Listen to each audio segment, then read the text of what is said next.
Mata upu se fulu. O le toa sao le tua ya na tapu ma a viu.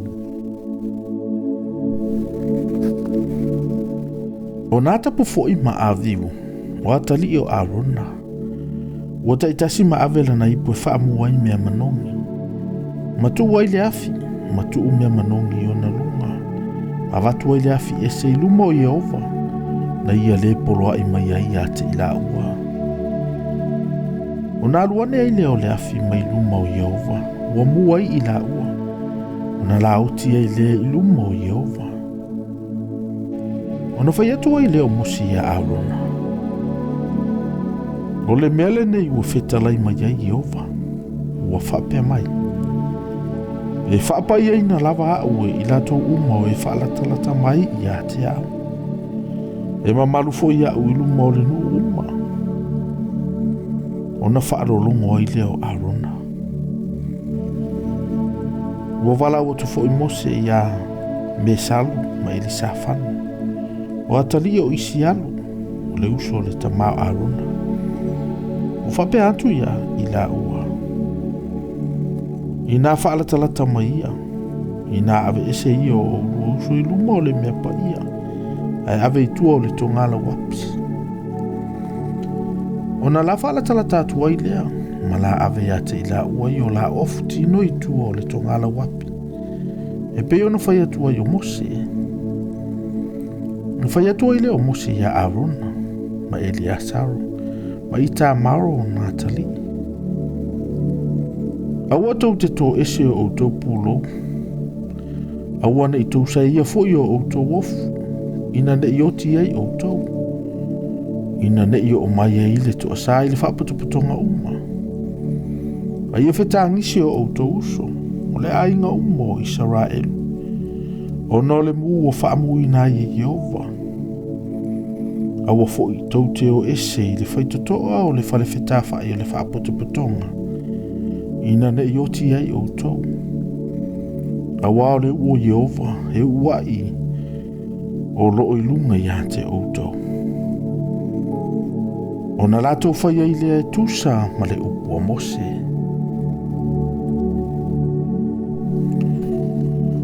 Ua whetalai mai Jehova i a Aarona. Ua whape mai. Awa e te inule waina po le awa o oe lava. Po ua talii. Pe a utau o i totonu o le whale whetawha i o le whaputuputonga. Nei o tie i o utau. O le tūla whono le whaavavau i o utau tūpulanga a muli. I nei o utau whailonga ina mea pa ia ma mea le pa ia. O mea le anga foi ma mea mama. Ma i o utau a atu ai le whanaunga Israelu i tūla whono uma ua whetalai mai ai Jehova. Ia i lantou ua au mai e Mose. Ona whai atu ai leo Mose ia Aarona, ma Eliasaru, ma ita maro o Natali i watotoe. Ia outou ave le taulanga i me e ai watoe i le taulanga i whai a Jehova i le afi. Ma a ai ai ma a reto i le whawhewheteina i tawhatafa o le whatawhai taulanga. A wā o le mele sili o na paia. Tau te ai ai lava i le me paia. A wā o loutu whaanga lea. Ma le tuwhaanga o wantali o le taulanga e whai i a Jehova i le afi.